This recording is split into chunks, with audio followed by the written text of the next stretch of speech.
Well, it's great fun being back with the New York City Skeptics, and thank you so much for inviting me. I'm in town for another couple of activities as well. There's some little cards out in front advertising a new documentary called No Dinosaurs in Heaven, which is made by a New York documentarian, Greta Schiller. And if you're interested in the free screenings, there's one tomorrow and Tuesday at the New York Academy of Sciences. It's a movie that is near and dear to my heart because she talks about NCSE's Grand Canyon raft trip, which is an awful lot of fun. If you see this documentary, you'll understand. She's also telling the story of how when she enrolled to get a master's degree in science education, her professor at her university of, well, I won't tell exactly what university, but a New York City university was a young earth creationist, much to her surprise. She thought that was a little unusual. At any rate, she tells that story, and then there's also the story of our Grand Canyon trip. So if you get a chance to go to one of these, you might find it of interest. And if you're interested in our Grand Canyon trip, there's some flyers there as well. I think originally I had titled this talk, Denialism in Evolution and Climate Science. Since presenting that title, you notice I've changed it on this slide up here. I've discovered I'm still new at this climate change business, okay? And I've discovered that people who, shall we say, reject the consensus on climate change don't like being called denialists. They think that that's equating them with Holocaust denialists, which is a very insulting sort of thing. My goal is not to be insulting. My goal is to persuade people. And so I find that it's personally very unpersuasive to start out by insulting the people I'm trying to persuade. So I'm struggling with the proper noun to use for people who do not accept the scientific consensus on climate change, which is a really long phrase and a lot more clunky than saying denialist. I'm experimenting with contrarian, perhaps. But I'm doing my best to use a different term. They like to be called skeptics. That term is taken. Skeptics, as you know, are people who are interested in science and interested in claims of the paranormal. They're interested in critical thinking. It's not just somebody going, oh yeah. And so I don't want to confuse climate science contrariness or denial with skeptics, because I'm a skeptic, and you guys many of you are New York skeptics, and so what to do, what to call people. So I'm working on this. I called this talk, see there's a couple of possibilities here. I called this talk Challenging the Consensus, because that's really what NCSE does. The job of a high school or middle school teacher, the job of a K-12 teacher is to teach the consensus. It's a very different job description than what somebody does at the university level, right?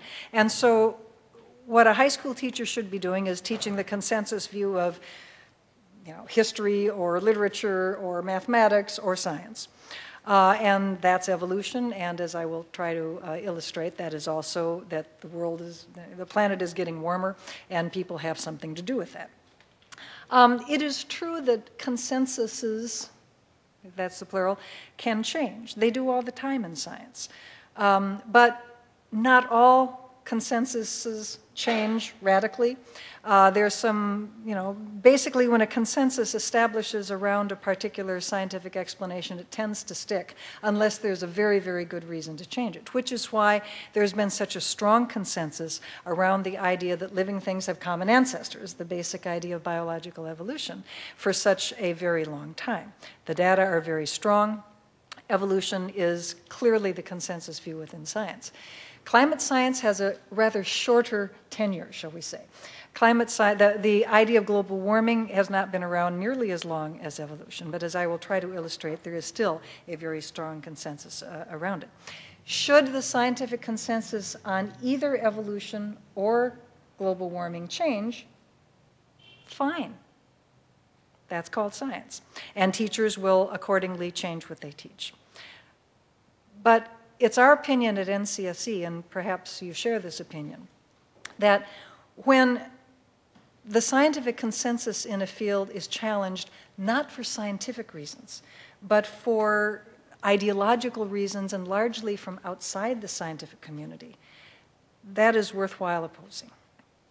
Well, about 5 years ago, NCSE began to notice that there was legislation popping up around the country where anti-evolution was being bundled with anti-global warming, if you will. I guess in a sense we're all against global warming, but you know, when I say anti-global warming, you know what I'm talking about. Also being bundled with evolution and global warming were things like origin of life, stem cells, human cloning, a series of topics that are of particular interest to a group called the religious right, which I'll talk about a little bit later on. And we were finding that legislation was being submitted where if these laws had passed, then teachers were going to be encouraged to teach the full range of views, teach alternative views of evolution or global warming or stem cells and stuff like that. And this got us interested in looking at the teaching of global warming and climate change. And we found many parallels to our concerns with the teaching of evolution. One similarity is that the general American public's opinion about both of these sciences differs considerably from that of scientists. In this 2009 Pew Foundation survey of AAAS members, comparing the opinions of scientists to that of the general public on evolution, there certainly is quite a striking contrast. Now, interestingly enough, these 2009 data show a much higher percentage of the general public accepting evolution than most surveys. 61%, most surveys hover around 50% of Americans accepting evolution. So this, you know, there may be some anomalies, who knows, you know, samples differ. In this survey, from the late 1990s shows a somewhat more typical percentage of non-scientists accepting either God-guided or totally naturalistic evolution to be about 50%, and the percentage of scientists totaling about 86%. But whether the percentage of scientists is in the high 90s or the high 80s, it's still a substantial percentage of scientists accepting that evolution has taken place. You could probably be pretty secure in your conclusion that evolution is pretty solid among scientists. And this is similarly the case with global warming. Doran and Kimball Zimmerman surveyed Earth scientists, 3,146 of them, over quite a wide range of geoscience professions. And they asked the question, when compared with pre-1800s levels, do you think the mean global temperatures have generally risen, fallen, or remained relatively constant? 90% of geoscientists concur that the mean global temperature has risen since pre-1800 levels. Now, they also were able to subdivide their sample into those scientists who are specifically climate scientists. Of the actively researching climate scientists, 96% agreed that indeed the temperature of the planet has risen. So there's a pretty strong support for the idea of global warming among among scientists as well. Similarly, in June 2006, 68 academies of science from around the world signed a statement on evolution, agreeing that the universe, the planet Earth, living things on Earth have all evolved, and that evolution and science should be taught to children. There was, if anything, the agreement on climate change is even stronger, including, by the way, a number of this National Academies of Sciences cluster right there, as well as many other scientific associations.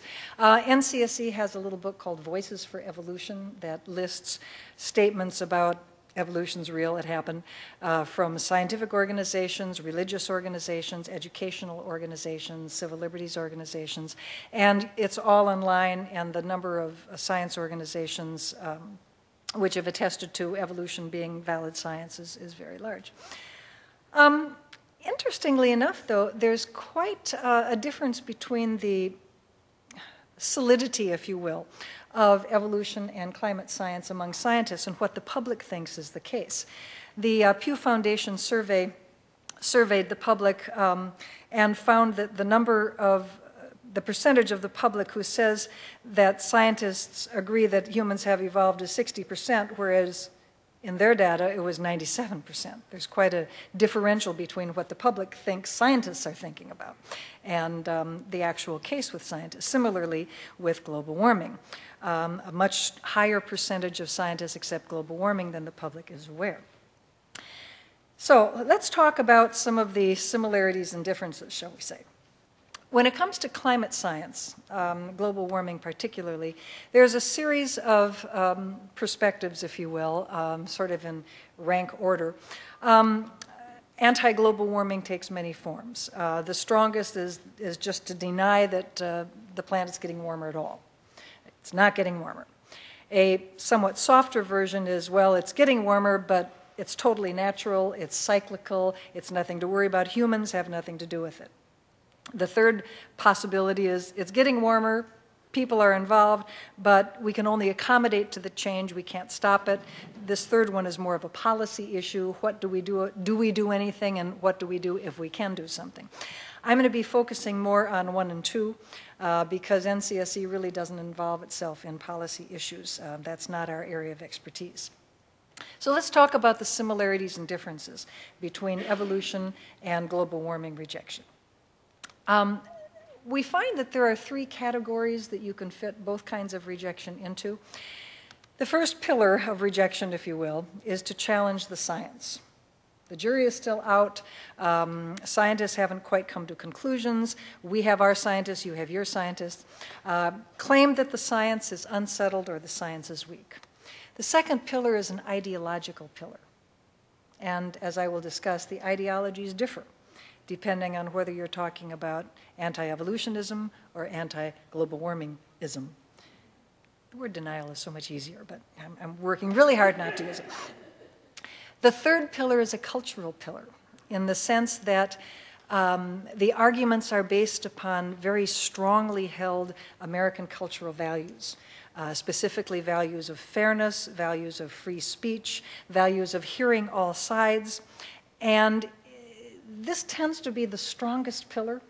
The ideological pillar, of course, is the strongest one for motivation of the different sides.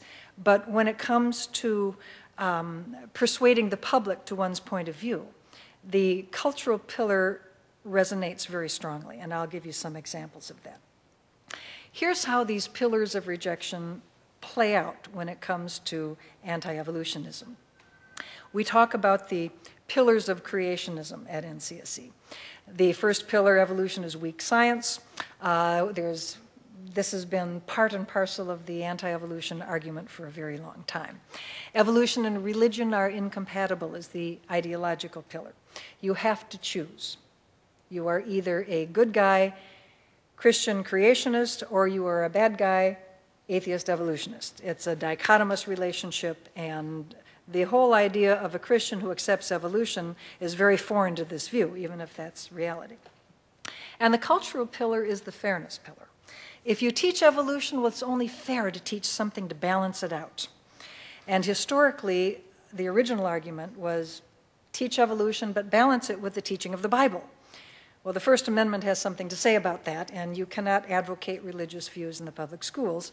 You have to be religiously neutral, so that fell by the wayside very quickly. Then something called creation science was invented to be an alternative science. So you could teach evolution science and then balance it out with creation science. And the courts ruled that creation science was really a religious view, so teaching it would be, of course, advocating religion in the public schools, and so they struck down those laws. Iteration number 3, teach evolution, but balance it with the teaching of intelligent design. Well, there's been a court decision on that, Kitzmiller versus Dover, in living memory of some of us. And the courts also spoke that intelligent design was really a form of creationism, and to teach it would be advocating religion in the public schools. The schools must be religiously neutral, rinse and repeat, here we are. The current creationism du jour, by the way, is teach evolution, but then teach the evidence against evolution. which is an interesting topic in and of itself. Everybody line up and talk to Massimo after the talk. He's an evolutionary biologist in addition to being a philosopher of science, and he will give you the list of topics that is the evidence against evolution, right? You carry that in your back pocket. We all do. You know, we all carry around the evidence against evolution. And the only evidence against evolution that you find is in the creationist literature. So it just circles all the way back there again. There also are pillars of global warming denial as well. The science pillar, anthropogenic global warming is weak science. We have scientists over here that are arguing against global warming, scientists over here that are arguing for it. The jury is still out. We don't need to make a decision. There is a strong ideological pillar as well, although instead of being a religious pillar in global warming controversy, the ideological pillar is economic and political. It tends to be a great enthusiasm for free market economics, joined with fear of big government and loss of individual freedoms. And I'll develop that idea a little bit later on. There's even a parallel to the fairness pillar. What we're hearing is, since the science is so unsettled, we shouldn't impose solutions. We shouldn't teach students only one side until there is more agreement, and then let the students decide. It is very parallel to what we found with the creationist three pillars. Let's talk a little bit about questioning the science. Let's talk a little bit about the first pillar, because as a bunch of skeptics, we're interested in science.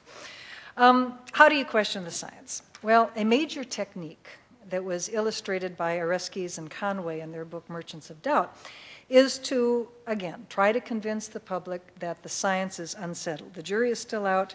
There's still a lot of room for questioning whether questioning the conclusions of evolution or global warming, either way. As they discuss in this book, it's a very interesting book if you haven't read it. This technique was used very effectively by the tobacco companies back during the 40s and 50s. By the 50s, the science was very clear that smoking was not healthful. I taught at the University of Kentucky for many years. They had a big institute there, Tobacco and Health. But again, it was Kentucky, so I mean, they're not going to call it, tobacco, the product that makes you really sick. They're not going to call it that on the university. But we always thought tobacco and health. That's an interesting juxtaposition of terms. But nonetheless, the science was very clear that tobacco made you sick in a lot of ways. But by propounding the meme, if you will, that the science was still very unsettled, the tobacco companies managed to keep at arm's length for far longer than one would have expected any kind of restrictions upon their businesses, like warning labels on the cigarette packages, or being able to advertise to children and stuff like that. Remember Joe Camel? Again, within living memory of many of us. As long as the tobacco companies could create doubt in the public's mind about whether the science was settled, they could avoid these kinds of restrictions. Now, the Creationist Discovery Institute, as well as the Young Earth Creationists, have their lists of scientists who question whether evolution is taking place. I'm so pleased that I have a Steve in the audience. Sir, would you please stand up? Would you, NCSE's Project Steve, if you want to turn around, over 1,000 scientists named Steve. Are you a Steve, or do you just have the shirt? I'm so pleased to meet you, sir. It's really great when people show up with the shirt like that. I go, Steve! When the Discovery Institute came out with this scientists doubting Darwinism silliness, they had 100 scientists signing the statement about, really about natural selection, but details. And of course, it was promoted as, look at all the scientists who questioned the consensus on evolution, right? So we thought this was really dumb, so we started our Project Steve, and we got 200 scientists to agree to a statement.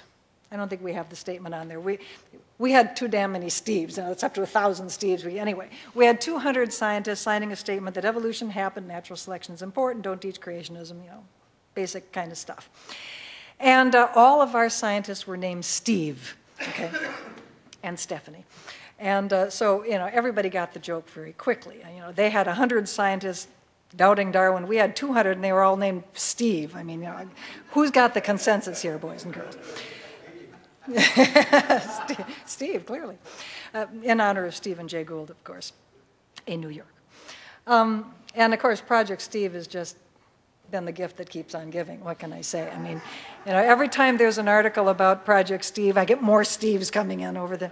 So then we had to do 400 scientists named Steve, and we did 800 scientists named Steve, and we just had the Kilo Steve, the 1,000th scientist named Steve. A couple of years ago, as we approached the 1,000th Steve, we had to do something special, obviously. So what we decided to do was make the awarding of the Kilo Steve a very special occasion. We did it at AAAS. And the 1,000th Steve of Project Steve is the distinguished botanist from Tulane University, Steve Darwin. Total accidental, of course. So anyway, the creationists for a long time have been coming up with lists of scientists who doubt the scientific consensus on evolution. The Oregon Institute of Science and Medicine, which basically consists of a man named Arthur Robinson and his sons, has an impressive sounding 30,000 scientists on their equivalent petition regarding global warming. Now, this is very impressive. 30,000 scientists questioning global warming. Whoa. That's got to be very impressive. It's not just in creationism where the devil is in the details, okay? Signatories must have a bachelor's degree or higher. Our Steves all have PhDs, right? Absolutely, but anyway. Bachelor's degree or higher, and they're drawn from a pretty random list of sciences: medicine, engineering, veterinary medicine, agriculture, computer science, and even climate science. About a third of the category, about 10,000 of these signatories, was general science. Okay. Also, there's questions as to the validity of many of the signatures. Many people have discovered they're on this list and have asked to be taken off the list. They have no record of having been asked or agreed to be on the list.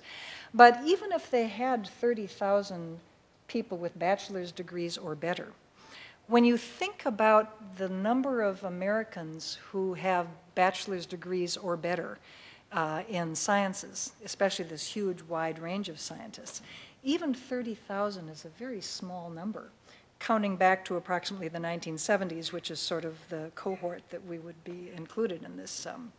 I got my bachelor's degrees in the late 60s. I would have counted. I got a few other degrees too, but nonetheless. A calculation was made that this is only 0.3% of scientists. So perhaps this is not that impressive a figure. And of course, that's, I think, the thing to remember about claims like this, that either the creationists or the global warming people make. Whenever there are claims that substantial numbers of scientists doubt the scientific consensus, the number of scientists on the other side is minuscule compared to the number accepting evolution or global warming. Lawyers have a somewhat cynical statement about expert witnesses. For every PhD, there's an equal and opposite PhD. And unfortunately, many people seem to feel the same way. If there are scientists who deny evolution, then clearly the jury is still out. Yet for every PhD, there is not an equal and opposite PhD. The number of scientists who accept evolution is enormously larger than the number of doubters. Unfortunately, this idea of having lists of scientists doubting the consensus is fairly persuasive to the general public.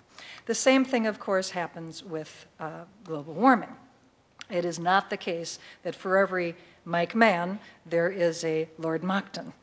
I figured you probably both, everybody in this group probably knew the two previous guys, Richard Dawkins and Michael Behe. You may not know the two climate science, but it's the same thing.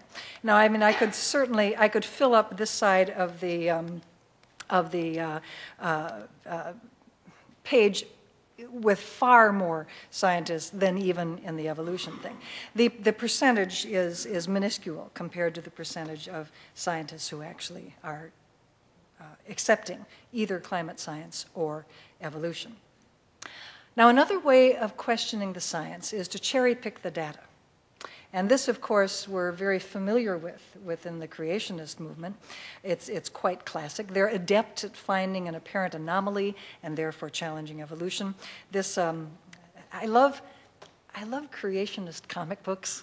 I mean, they're the only comic books on the planet that have footnotes to scientific articles. I mean, you know, when else do you see footnotes in comic books? You know.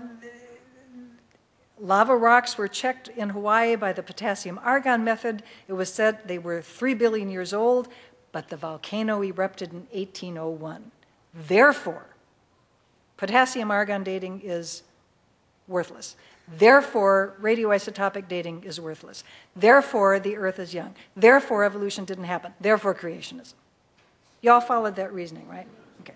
But it starts with what we have grown fond of calling in my line of work anomaly mongering. Now, the real story here, that's actually a real article. I mean, Funkhauser and Naughton, Journal of Geophysical Research. That's a real article, but if you look at the article, you find that it's actually about something a little different. The 1801 lava flow is anomalous because it carries a large number of olivine rocks within the lava. This particular survey, this particular study of what potassium-argon dating was on the olivine inclusions, the xenoliths, the foreign rocks, okay? And what it was a correction to the technique, a note to other geologists, watch out for xenoliths when you're dating a lava flow because the olivine rocks comes way down from the mantle, and so they're much, much older than the actual lava, which indeed was formed in 1801. So this article isn't at all questioning the validity of potassium-argon dating. But if all you read is creationist comic books, you're not going to necessarily pick that up. But picking out and misinterpreting information is quite classic if you know the creationist literature. I'm going to give you a comparable example of cherry picking from the global warming side. The Heartland Institute is an anti-global warming and anti-number of other things organization. From their publication, National Snow and Ice Data Center records show conclusively that in April 2009, remember that date, Arctic sea ice extent had indeed returned to and surpassed 1989 levels. Now, this is important because Arctic sea ice melting is a matter that climate scientists have expressed a lot of alarm over, and it's something to be quite concerned about because it's an indicator of oceanic heating. And oceanic heating is important because of changes in ocean ecosystems. This means changes in fisheries. This means changes in weather patterns. It's a very important issue. The Heartland Institute is presenting the idea in this article that really between 89 and 2009 there hasn't been any change. It's just nothing but a fluctuation. So therefore you don't have to worry. Because look, April 09, the numbers were higher in 09 than they were in 89. Well, let's take a look at this. 89 is the blue line, 2009 is the red line, and it certainly looks like there's less ocean ice in 2009. The line is lower, isn't it? I want to call your attention to the bottom of the chart. It starts January, February, March, April, May, June, etc. It's looking at these two lines by month. How about that? 1 month, the lines cross.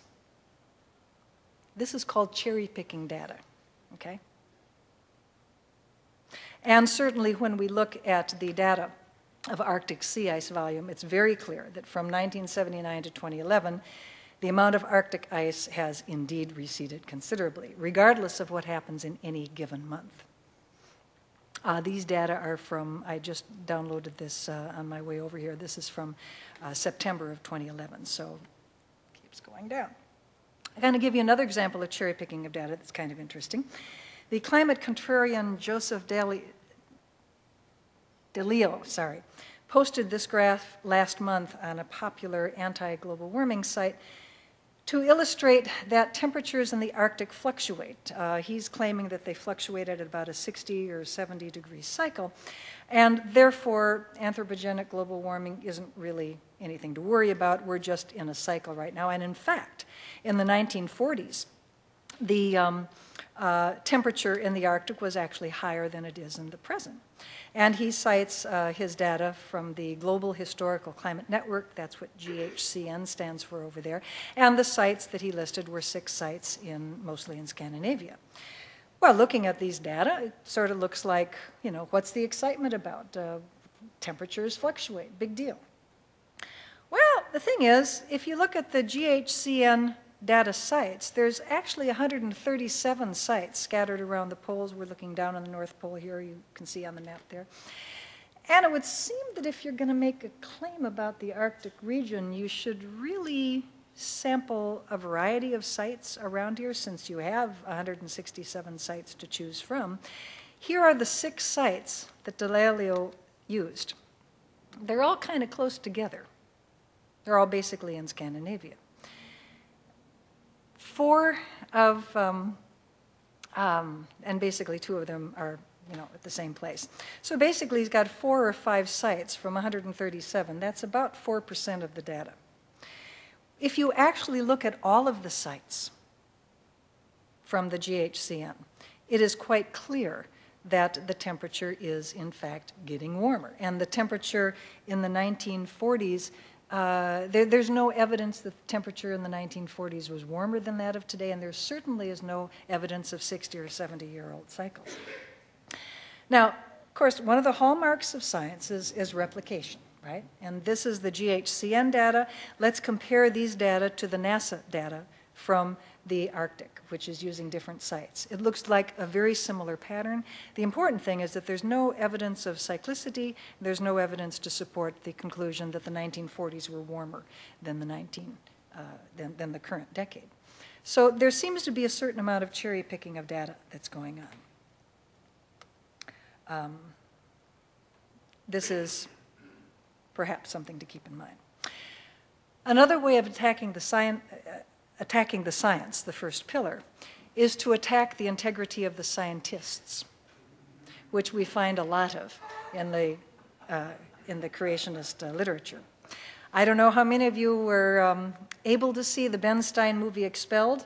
It had quite a large distribution. It opened in, I think, 1,020 screens. A huge, huge opening for a documentary.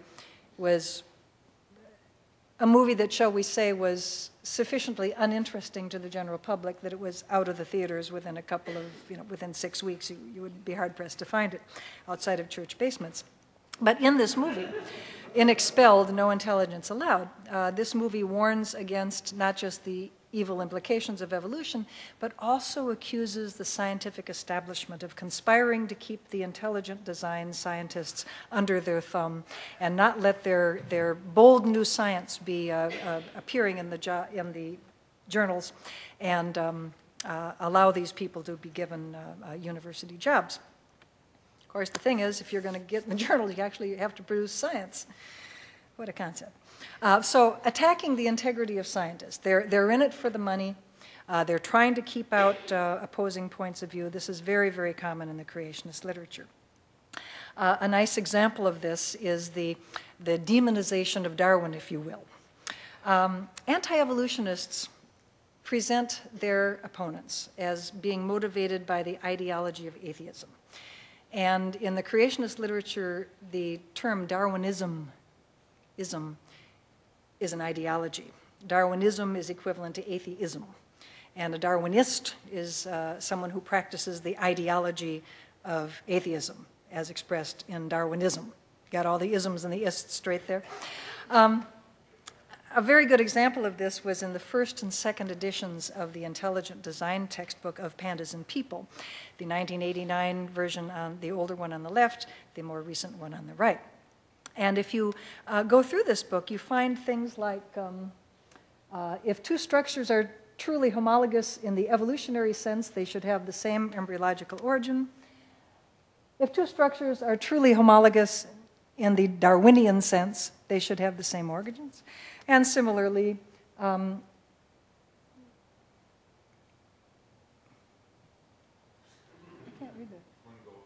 you. One goal of evolutionists is to trace the evolutionary histories of fossil organisms. One goal of Darwinists is to trace the evolutionary. They literally went through between the first and the second editions. And everywhere it said evolution, they changed it to Darwinism. Everywhere it said evolutionist, they switched it to Darwinist. Again, this demonization. Associate evolution with an ism. Evolutionism sounds weird, but Darwinism is a word that everybody is very familiar with. Sometimes it's almost comical. The press releases from the Discovery Institute are sometimes, you can sort of see the lips curling back from the, teeth here. Discovery Institute has fired a public records request related to Darwinist attacks on OSU doctoral candidate so-and-so. The defense was suddenly postponed after 3 Darwinist professors at OSU attacked, and it goes, Darwinist, on and on and on. The same sort, you can find the same sort of thing in global warming. This article from Forbes about NASA, pay no attention to the headlines. I went through and highlighted all the times alarmist computer models, alarmist computer. It just, every place you see blue is alarmist computer models. It's sort of like, demonize, demonize. And of course, the climate scientists are in it for the money. They want to keep those grants. Yeah, there are scientists in the audience who are giggling loudly. Right. If you really want to get the big bucks, become a university scientist. That's really a get-rich-quick scheme right away. But basically, it's keep those research dollars rolling in. That's said by both the evolution scientists as well as the climate scientists. Perhaps the best example of attacking the integrity of scientists is the fuss over the leaked University of East Anglia emails called ClimateGate. Now, raise your hand if you use email. Anybody here use email? A few of you use email. Do you always use temperate communications? And leave your hand up if you always use temperate communications in your email. Oh, well, you do, but what do you expect?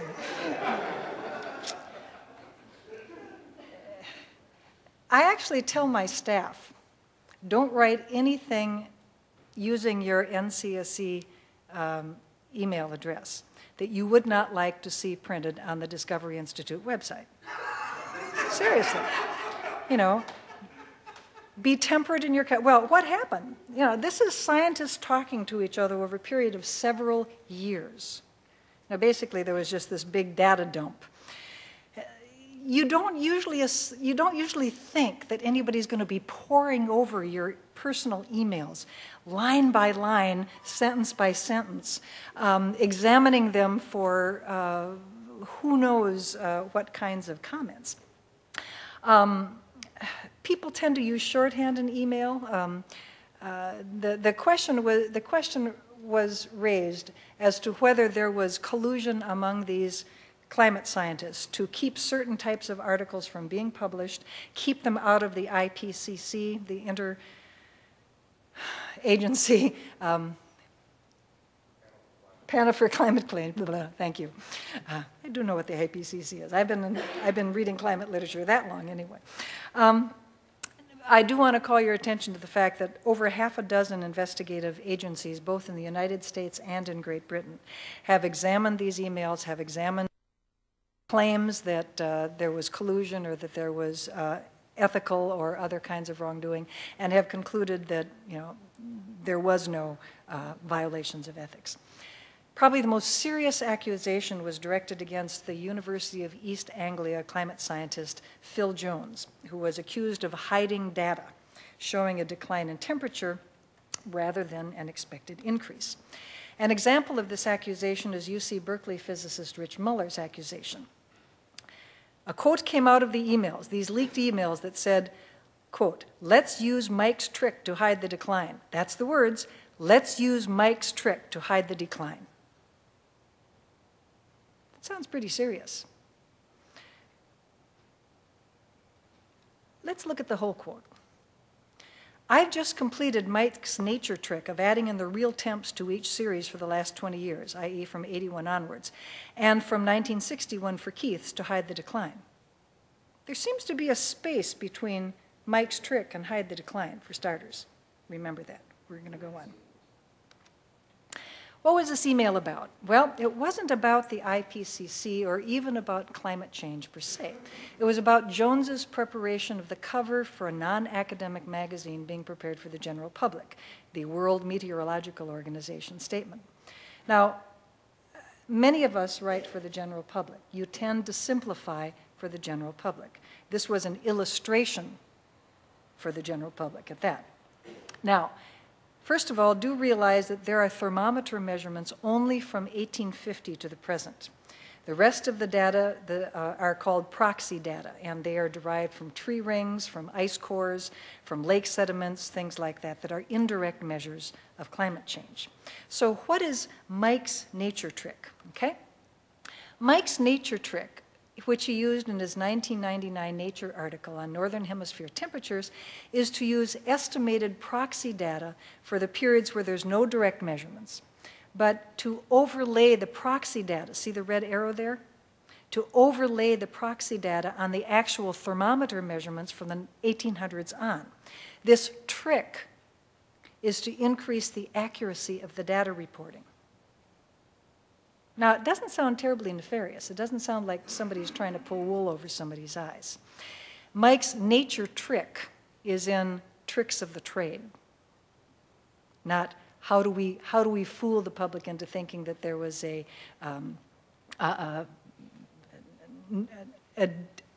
raise in temperatures instead of a decline. What about the hide the decline part? Well, Jones is reporting on Keith Briffa's data on dendrochronology, tree ring data, which generally track temperatures pretty reliably from 1850 on, but not perfectly. For some northern boreal forest, where that arrow is, by the way, not all parts of the world, not even all parts of the northern hemisphere, but for some northern boreal, some North American forest, North American trees, there's an anomalous difference between the dendrochronological dates and the actual thermometer dates. There's just funny little anomalous data that, and there's a literature about why this is so. This is not a big secret that dendrochronologists are trying to hide from people's understanding. So Jones, for the purpose of this general reader publication, was correcting the anomalous proxy data by substituting in real temperature measurements, Mike's nature trick, okay? He was making it more accurate. In the actual IPCC reports, all of this is spelled out in full. For this general reader publication, for the cover of the general reader publication, it wasn't. Briefly about the ideological pillar. I leave it to you to decide whether this is worth the Attorney General in the state of Virginia going after Mike Mann's job. Well, clearly, the ideological pillar in creation. All right. If you're curious about some of the positions of the anti-global warming proponents, you can check out skepticalscience.com. This lists the most frequent contrarian arguments and responses from climate scientists. It's really quite good. I want to talk briefly about the ideological, biblical creation view of factors associated with climate change with the evolutionist view. For example, at creation, oxygen was created as less than 21%. The evolutionists believe that oxygen came about as a product of photosynthesis, so forth and so on. And you can go on this list. Sources of fossil fuels, they agree. Plants are the source of fossil fuels. But of course, given their enthusiasm for catastrophic events, coal and carbon fuels can be produced in a matter of only a few years, which is very interesting. From these principles, they conclude that oxygen and CO2 are natural, God-created components of life on Earth. And basically, the point of view of the young Earth creationists at the ICR is that God's providence would not allow anything to happen to the Earth. So we don't really have to worry about global warming. It's really an alarmist kind of thing. You get a similar kind of picture from the Institute for Creation Research. Their view is, and I'll just blow this up for you, catastrophic climate change will occur again in the future, but only by God's intervention, in a sudden violent conflagration of planet Earth in the end times. Won't be the water, but the fire next time. Now, I'm going to try to persuade you that when you look at the whole span of anti-global warming, religious ideology is only a tiny slice of this. There's only a small percentage of the fairly large percentage of Americans who reject global warming, who do so for religious ideological reasons. If you look at the political position, it seems like the ideological pillar for anti-global warming is much stronger than is the religious pillar. The Pew Foundation in 2010 surveyed political affiliation and acceptance of global warming. Is there solid evidence that the Earth is warming? Democrats and Republicans are almost diametrically opposed in these numbers. And yet, I do want to call attention to the fact that the current Republican disinterest in an important environmental issue is not historically been always the case. In the past, there has been a strong pro-environmental component within the Republican Party. And even today, political conservatism is not monolithic on this topic. There are green Christians. There also are Republicans who believe in following the science. As former South Carolina Republican Bob Inglis noted in an October 2011 Business Week article. He said, when it comes to energy and climate, we Republicans are following sentiment, not science. We're turning a blind eye to accountability, and we're failing to use the power of markets. By accountability, the context of that was, we hold people accountable for getting jobs and supporting their kids. Why aren't we holding the oil companies and the coal companies accountable for polluting the atmosphere? So, the Republicans are not totally monolithic on this. Similarly, D.R. Tucker, who is a conservative media personality, changed his mind after becoming acquainted with the science behind global warming. He writes, I was defeated by facts.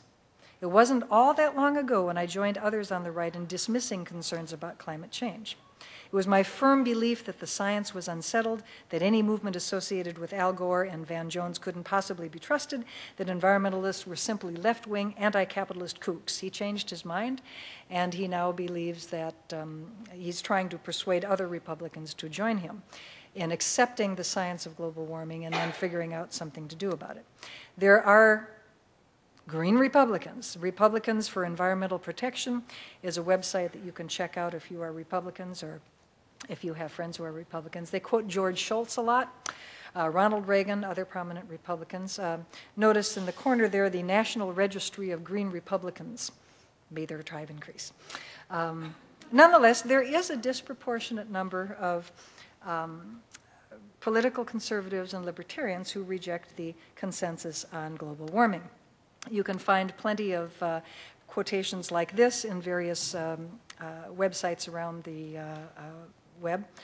Global warming has become the religion of the Greens. It's all part of an effort to bring about national policy based on the science, which is, to my mind, dead wrong. Well, that's two pillars right there. The idea that global warming is a left-wing, it's a liberal, it's a big government kind of thing, as opposed to being a free market, conservative, small government sort of thing. The reason the teaching of climate change is so controversial is because environmental advocates, many of them coming from the liberal end, again, climate change is liberal, are using the subject to advance their political agenda.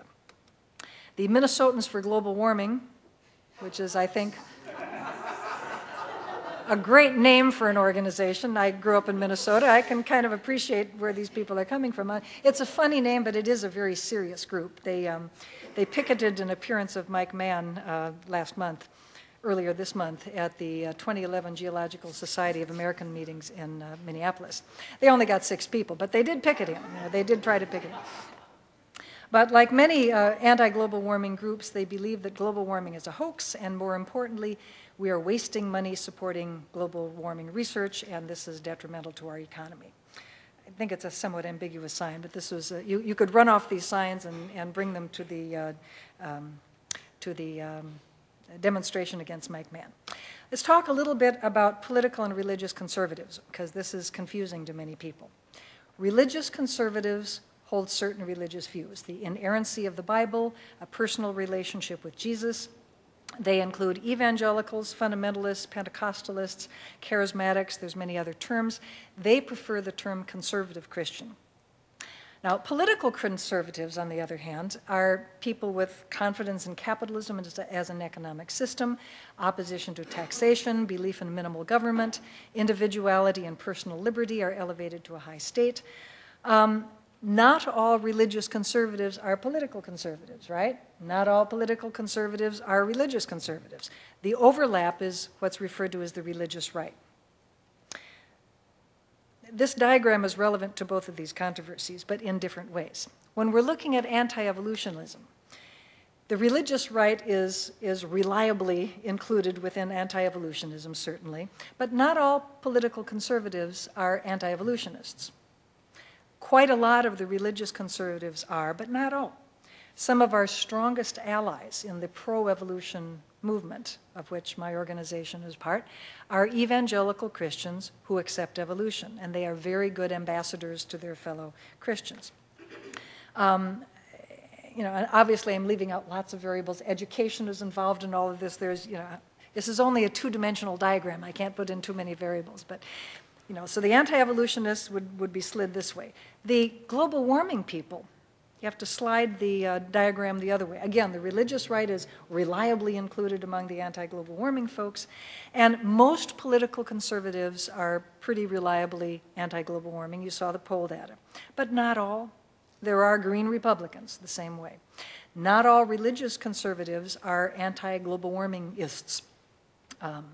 There's a substantial number of religious conservatives who are green Christians. They favor something that is called stewardship theology or creation care, as opposed to dominion theology, which is, God gave man dominion over earth to multiply and subdue it. Creation care, stewardship theology is the idea of husbanding, because God also told Adam to husband the earth, and so they're stressing that aspect of Genesis rather than dominion theology. So, anti-evolution and anti-global warming are really two separate movements with overlap. Okay, but like everything else on the planet, it's not black and white.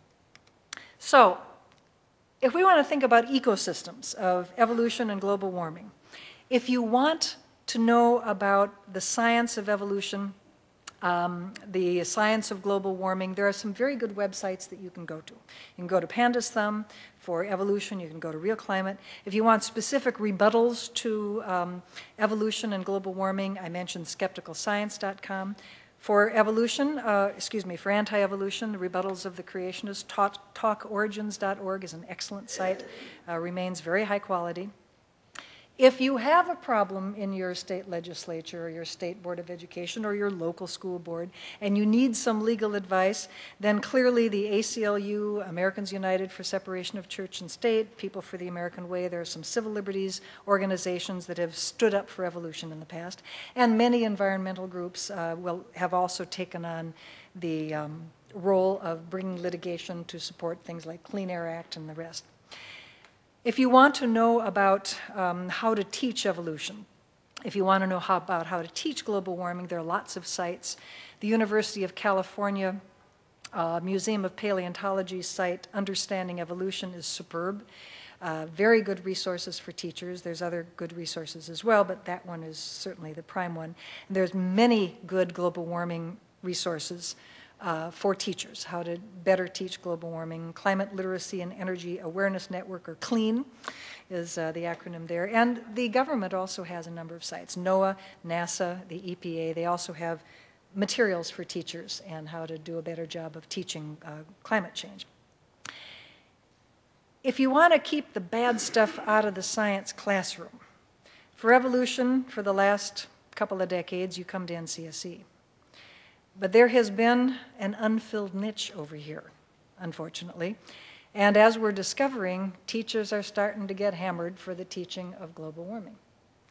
And we've had 3 flare-ups already, where there's either been a school district policy that's affected the teaching of evolution, affected the teaching of global warming. We've had requests from one individual teacher who needed advice on how to handle a parent who was requesting that she hold a debate between a climate scientist and a contrarian. We gave her some advice on how to do that. This has been, up until now, an unfilled niche because the science associations aren't doing it, the science education associations aren't doing it. It's nothing the ACLU knows anything about. So we've decided we better do it. And so we are going to, probably in a month or so, be announcing a climate change initiative at NCSE where we'll add climate change, shall we say, to evolution on the list of things we help teachers teach. We are hiring a new, thank you, glad for the enthusiasm. We've been getting asked to do this by a number of associations and individuals whom we respect. We are hiring a climate scientist to join our ranks. We hope to hire another one. We've got lots of expertise on evolution in our staff, but we don't have expertise yet on climate science, and we need that in order for us to speak authoritatively to the teachers and to help them. So, if you want to know more about evolution anyway, evolution education and the creationism and evolution controversy, pretty soon you'll learn more about the anti-global warming controversy, but you can go to ncsc.com to start. If you go to this news alerts button, you can sign up for a Friday electronic newsletter that Glenn Branch writes. It's very good. You can find what's going on in the creationism and evolution controversy this week. If you go up here to the news button, you will be taken to this page, and you can search for New York or any other state. You can search for year. You can find out more about collectively what we have been tracking and monitoring the creationism and evolution controversy. We are a membership organization, so obviously we would appreciate it if you would consider joining and donating. We are ncse.com. My staff is Glenn Branch, the Deputy Director. Robert Lunn is our Communications Director. Peter Hess is Religious Community Outreach. Josh Rosenow and Steve Newton are my flare-ups wranglers. They're the ones who are most active in providing information at the grassroots to the teachers and school boards and others who need help in this issue. And Eric Mickle is our Education Director. We will be adding one and hopefully more climate scientists. Like all good nonprofits, we're on YouTube and also Facebook. Blah, blah. Steve Gould is holding the world's best biological bumper sticker. It says, "Honk if you understand punctuated equilibria." If you get one of these bumper stickers, keep your expectations low for honks, all right? And I also am on Facebook. If you wish to be my friend, please go to facebook.com/eugenie.scott, because that's where I update. It was a lot of fun being able to come back to New York and see my friends at New York City Skeptics. And I hope you will come to some of their other events as well, because they're a good group and they have very interesting programs. So thank you so much.